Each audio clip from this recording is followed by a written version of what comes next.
নমস্কার, আমি সব্যসাচী। আজ আপনাদেরকে শোনাবো এক অবিশ্বাস্য কাহিনী, এক রহস্য, এক কিংবদন্তি। আপনারা কি জানেন মহাভারতের মহাযোদ্ধা কর্ণের আমক কবচ কুণ্ডলীর কথা, যা তাকে জন্ম থেকেই অজেয় করে তুলেছিল? কর্ণ ছিলেন সূর্যদেবের পুত্র এবং জন্মের পরই তিনি এই দেব প্রদত্ত রক্ষা কবচ ও কুণ্ডলী নিয়ে জন্মগ্রহণ করেন। এটি এতই শক্তিশালী ছিল যে কোনো অস্ত্র তাকে আঘাত করতে পারত না। কিন্তু এই অসাধারণ রক্ষা কবচ কর্ণের কাছ থেকে কেড়ে নেওয়া হয়েছিল। মহাভারতের কুরুক্ষেত্র যুদ্ধের আগে দেবরাজ ইন্দ্র কর্ণের শক্তি সম্পর্কে সচেতন ছিলেন। কর্ণ ছিলেন সূর্যবংশীয়, কিন্তু তার ভাগ্য তার প্রতি সদয় ছিল না। তিনি কৌরব পক্ষের একনিষ্ঠ যোদ্ধা ছিলেন। কৌরবদের বিজয় নিশ্চিত করতে ইন্দ্র ব্রাহ্মণের ছদ্মবেশ ধারণ করে কর্ণের কাছে ভিক্ষা চাইলেন। আর দানশীল কর্ণ, যিনি কোনোদিন কাউকে খালি হাতে ফেরাননি, বিন্দুমাত্র দ্বিধা না করেই তার জন্মলগ্ন থেকে পাওয়া কবচ কুণ্ডলী দান করে দিলেন। এটি ছিল কর্ণের জীবনের সবচেয়ে বড় আত্মত্যাগ।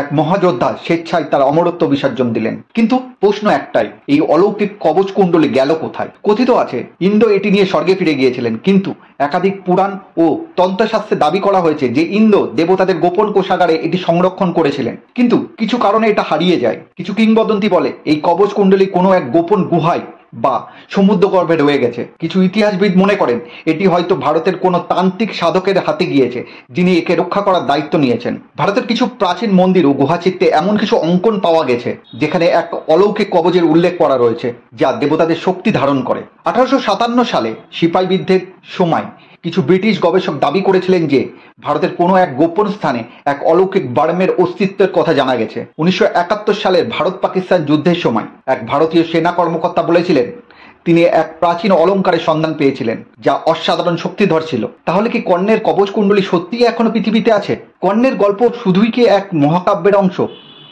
নাকি সত্যি এমন কিছু বিদ্যমান যা আজও এই পৃথিবীর কোনো গোপন কোণে লুকিয়ে আছে? আপনার মতামত কি? সত্যি নাকি কেবল এক কিংবদন্তি?